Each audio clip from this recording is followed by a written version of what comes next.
हम फिर से लेकर आ चुके हैं आप लोगों के लिए शाम की सभी ताज़ा और बड़ी खबरें। एक एक कर आपको सारी खबरों की जानकारी देंगे। आज देश दुनिया में क्या कुछ हो रहा है। दरअसल सबसे पहली जो बिग ब्रेकिंग निकल आ रही है दोस्तों, आप लोग बता दें किसानों का बड़ा ऐलान। कहा मोदी सरकार एनआई के जरिए हमें डरा नहीं सकती। जी हाँ, अपने कदम मोदी सरकार पीछे ले जी हाँ, किसानों की चेतावनी दे दी गई है किसानों द्वारा। इसके बारे में आपको बताएंगे।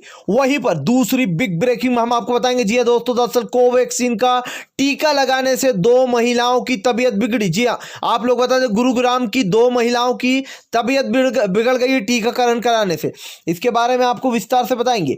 वहीं पर अगली बिग ब्रेकिंग हम आपको बताएंगे। जी हाँ दोस्तों, अर्नब गोस्वामी निकला सबसे बड़ा देशद्रोही। व्हाट्सएप चैट लीक होने के बाद उसके कुछ ऐसी चैट में कुछ ऐसी बातें निकली हैं जो कि साबित करता है कि पुलवामा हमले को वो एंजॉय कर रहा था और अपनी टीआरपी को एंजॉय करते हुए वो देश के नौजवानों की जो शहादत दी थी इस देश के लिए उसका मजाक उड़ाता हुआ दिखाई दिया है। इसके बारे में भी आपको बताएंगे। वहीं पर अगली बिग ब्रेकिंग में हम आपको बताएंगे। जी हाँ दरअसल दोस्तों, आप लोग बता दें किसानों ने बड़ा ऐलान कर दिया। कहा मोदी सरकार बदले की कार्रवाई कर रही है। किसानों को डराने के लिए एनआई को पीछे न लगाए, अपने कदम पीछे ले ले, नहीं तो इसके आगे जो होने वाला है वो सरकार हमेशा याद रखेगी। इसके बारे में भी आपको विस्तार से बताएंगे। वहीं पर अगली बिग ब्रेकिंग में हम आपको बताएंगे। जी हाँ दरअसल दोस्तों, योगी के ही खिलाफ हुए संत। जी हाँ, प्रयागराज में कुंभ के मेले में सही से व्यवस्था न करने पर भड़के संतों ने दे डाला आप लोग बता दें धरना। जी हाँ, योगी के खिलाफ ही धरने पर बैठ गए। इसके बारे में भी आपको विस्तार से बताएंगे।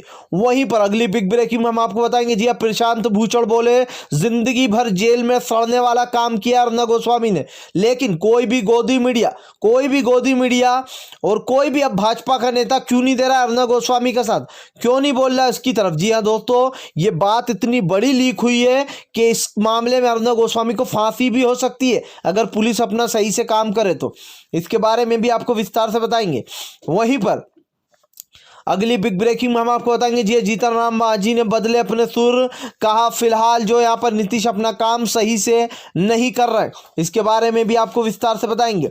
वहीं पर अगली बिग ब्रेकिंग में हम आपको बताएंगे। जी हाँ दरअसल दोस्तों, आप लोग बता दें कोवैक्सीन की। जी हाँ, कोवैक्सीन की जो यहाँ पर अनुमति देने पर कई लोगों ने आप लोग बता दें कई अस्पतालों ने जो यहाँ पर रोक लगा दी है। कहा कि फिलहाल इंडिया में जो वैक्सीन बनी थी उसको 2 ट्रायल के बाद ही हवाई पाने के लिए मोदी जी ने हाँ बोल दिया। जी हाँ, यानी कि अब इस पर सवाल उठना शुरू हो गए। इसके बारे में भी आपको विस्तार से बताएंगे। वहीं पर अगली बिग ब्रेकिंग में हम आपको बताएंगे। जी कांग्रेस के प्रवक्ता मनीष तिवारी बोले कि बीजेपी का एक भी मंत्री कोरोना की वैक्सीन क्यों नहीं ले रहा है। जी हाँ, टीकाकरण क्यों नहीं करवा रहा है। इसके बारे में भी आपको विस्तार से बताएंगे। वहीं पर अगली बिग ब्रेकिंग में हम आपको बताएंगे। जी हाँ दरअसल दोस्तों, आप लोग बता दें लगातार जो है मोदी सरकार शक के घेरे में। जी हाँ, जिस तरीके से यहाँ पर अर्नब गोस्वामी को अभी तक गिरफ्तार नहीं किया जा रहा, अर्नब गोस्वामी को लगातार छूट मिल रही है। क्या इसमें गृह मंत्री और अमित शाह भी साथ देना है जी हाँ दंगाई पत्रकार का, इसके बारे में भी आपको बताएंगे।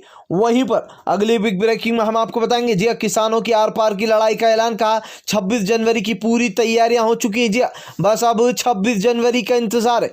इसके बारे में भी आपको बताएंगे। तो सारी खबरें एक एक कर देंगे।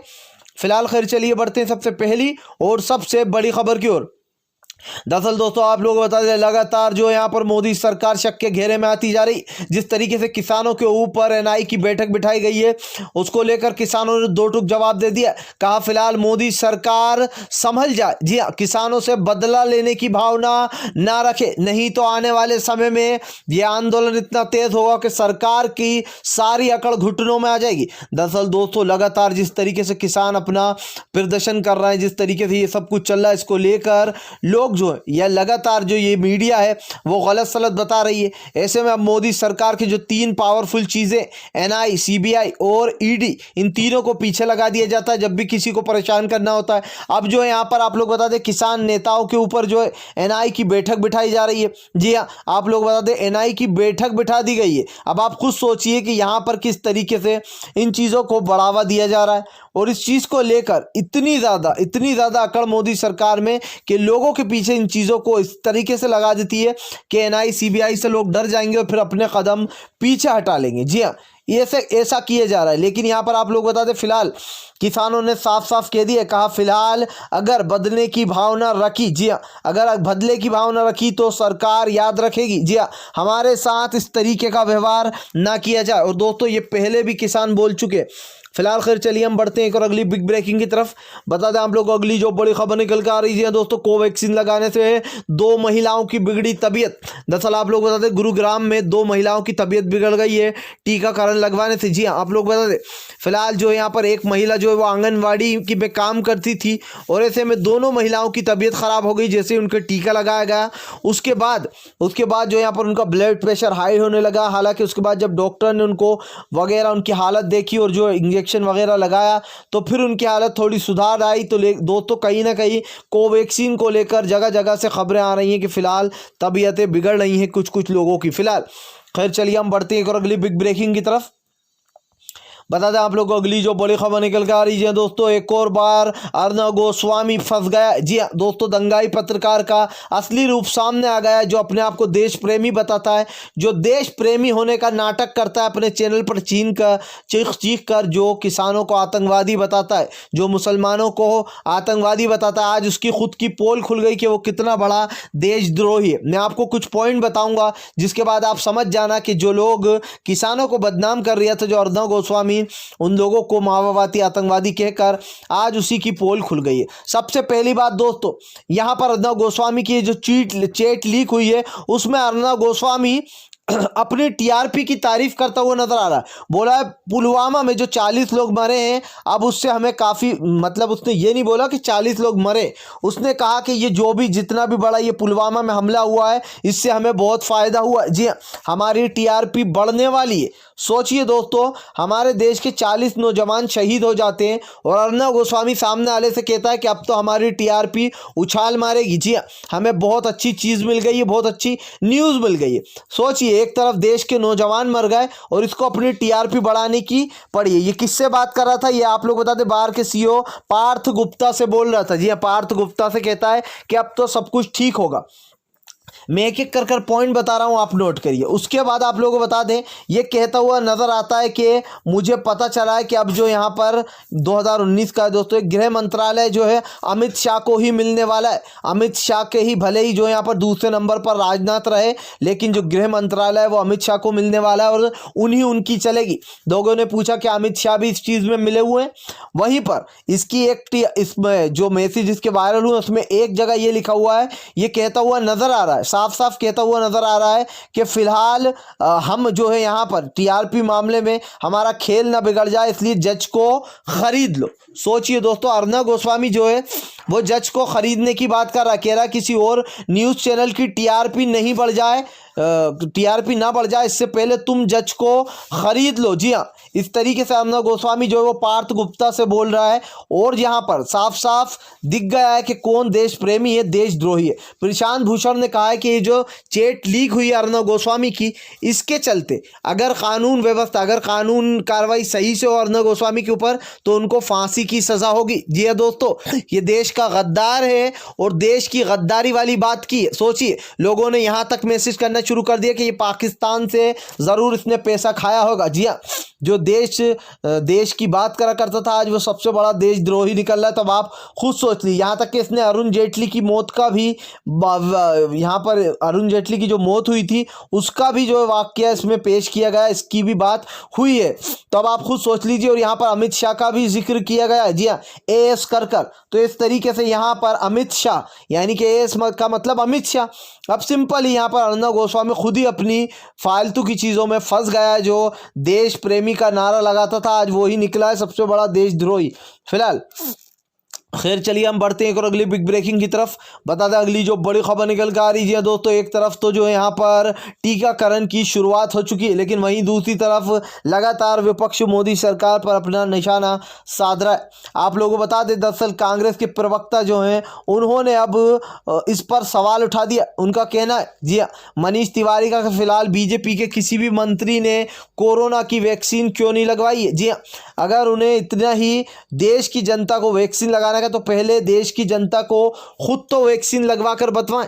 दरअसल दोस्तों आपको बता दें अभी तक एक भी व्यक्ति ने जो यहाँ पर कोरोना की वैक्सीन नहीं लगवाई है। जी हाँ, इससे साफ दिखाई देता है कि किस तरीके से यहाँ पर भाजपा के लोग डरे बैठे। यहाँ तक कि शिवराज सिंह चौहान ने भी कहा था कि फिलहाल जिसको लगवाना है वो लगवाए, हम तो नहीं लगवाएंगे। जी हाँ, और यहाँ से साफ पता चलता है कि बीजेपी के लोगों को खुद को ही भरोसा नहीं है। जी हाँ, वरना अभी तक लगवा ली होती। और मनीष तिवारी ने जो निशाना साधा है वो आड़े हाथ लिया है बीजेपी के सारे मंत्रियों को। फिलहाल खैर चलिए हम बढ़ते हैं एक और अगली बिग ब्रेकिंग की तरफ। बता दें आप लोग अगली जो बड़ी खबर निकल कर आ रही है, अर्नब गोस्वामी पर पत्रकार का निशाना। जी हाँ, पत्रकार ने कहा कि फिलहाल जश्न मना रहा था जब लोग मर रहे थे। जी हाँ, आप लोग बता दें अर्नब गोस्वामी पर पत्रकार ने निशाना साधते हुए कहा है कि क्या फिलहाल इसको जो है यहाँ पर आप लोग बता दें इनका नाम है गौरी वालिया। जी हाँ, गौरी वालिया ने निशाना साधते हुए कहा कि इस मामले में अब चुप क्यों बैठी है भाजपा। जी हाँ,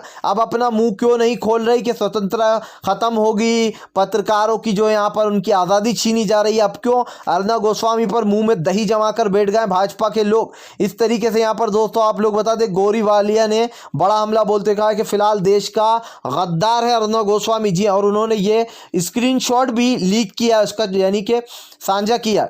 फिलहाल खैर चलिए हम बढ़ते हैं और अगली बिग ब्रेकिंग की तरफ। बता दें आप लोगों को अगली जो बड़ी खबर निकल कर आ रही है दोस्तों, पूरे देश भर में मोदी सरकार की हो रही थू। जी एक तरफ किसान परेशान हो रहा है, दूसरी तरफ मोदी सरकार के पश्चिम बंगाल के दौरे पर दौरे लग रहा है। जी सारे मंत्री पश्चिम बंगाल में जुट गए, लेकिन एक भी किसान से बात करने को तैयार नहीं है। इसको लेकर आपको लोग बता दें फिलहाल फिर से जो यहाँ पर किसानों ने अल्टीमेट दे दिया, कहा फिलहाल मोदी सरकार बात का नाटक करना बंद कर दे। जी या तो हमसे सीधा सीधा बोल दे कि हम इस काले कानून को वापस नहीं लेंगे, या फिर हमसे साफ इस काले कानून को वापस ले ले। दरअसल दोस्तों किसान नेताओं ने बड़ा ऐलान कर दिया। उनका कहना है कि 26 को मार्च निकाला तो जाएगा, लेकिन इस मार्च के साथ साथ ये भी बताया जाएगा कि किसानों की ताकत क्या है। और सरकार समझ ले जो किसानों को हल्के में ले रही थी अब तक, अब यह आंदोलन और भी ज़्यादा तेज होने वाला है। जी हाँ, उसके बाद किसान और सरकार के बीच में बात बनना मुश्किल है। जी हाँ दोस्तों, किसानों ने अल्टीमेट दे दिया कि फिलहाल मोदी सरकार जब तक झुकेगी नहीं, इस आंदोलन को तेज करते जाएंगे। कहीं ना कहीं मोदी सरकार की सांसें अटक गई।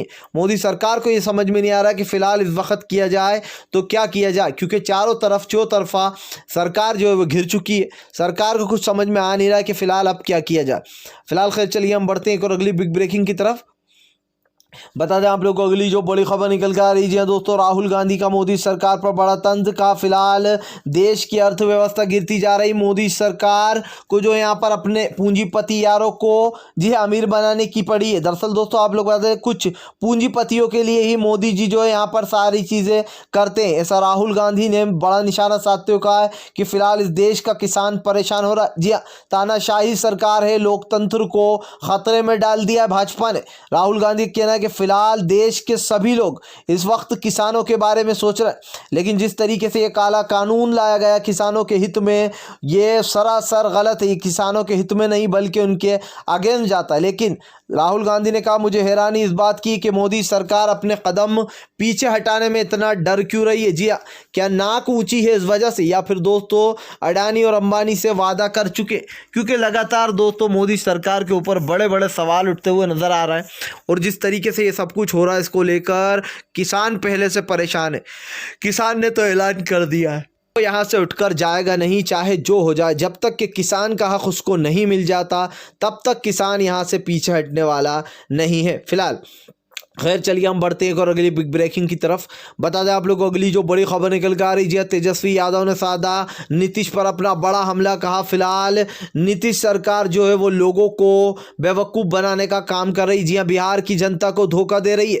उनके अंडर में कानून व्यवस्था पूरी तरीके से बिगड़ चुकी है। दरअसल दोस्तों वो जो गोली मारकर हत्या वाला कांड है उसको लेकर तेजस्वी यादव लगातार नीतीश सरकार को घेरने का काम कर रहे हैं। उनका कहना है फिलहाल नीतीश जी की पुलिस पर, बिहार पुलिस पर कोई रोक नहीं है, वो उनको सही से जो यहाँ पर नहीं कर पा रहा, ना ही जो बिहार की पुलिस है वो इन केसों को सुलझा पा रही। जी नीतीश की कानून व्यवस्था पूरी तरीके से बिगड़ चुकी है, उनके बस का नहीं रह गया। जैसे उन्होंने कहा, तेजस्वी यादव ने कहा कि मैंने पहले भी कहा था कि उनके बस का अब नहीं रह गया, अब उनसे सत्ता संभल नहीं रही है। जी हाँ, तत्काल में जो यहाँ पर अपना इस्तीफा दे ही देना चाहिए उन्हें। दरअसल दोस्तों तेजस्वी यादव लगातार मुद्दों को लेकर, चाहे वो नौकरी हो या फिर दूसरी चीज़ें, नीतीश को घेरते रहते हैं। जी और नीतीश को याद दिलाते रहते कि 17 लाख नौकरियों का वादा किया था भाजपा ने और एनडीए ने। कहाँ गई वो 17 लाख नौकरियाँ? अभी तक किसी के पास एक नौकरी भी नहीं मिली है। तो दोस्तों ये सोचने वाली बात है कि सिर्फ 10 लाख नौकरियों का जब तेजस्वी यादव ने कहा था तो बीजेपी और एनडीए उनके पीछे हाथ धोकर पड़ गई थी और ये कह रही थी कि कहाँ से देंगे 17 लाख नौकरियां, क्योंकि जो यहाँ पर ये नौकरियां मिल ही नहीं सकती हैं क्योंकि सरकार के पास इतना पैसा नहीं है। लेकिन फिर खुद ही ने 17 लाख नौकरी देने का वादा कर दिया था। अब आप खुद ही सोचिए। फिलहाल अगर आप भी जो यहाँ पर शांतिपूर्ण ढंग से पीएम की इन सभी गलत नीतियों का दिल से विरोध करते हो और आप मानते हो ये सरकार एक तानाशाह सरकार है, इसको तत्काल में जो यहाँ पर उखाड़ कर फेंक देना चाहिए, तो इस वीडियो को ज़्यादा से ज़्यादा शेयर कीजिए, लाइक कीजिए और अगर आप हमारे चैनल पर पहली बार आएँ तो सब्सक्राइब करने के साथ साथ पास में एक घंटी आएगी यानी कि बेल आइकन, उसको ज़रूर दबाएं ताकि हमारे हर वीडियो की अपडेट आपको मिल पाए।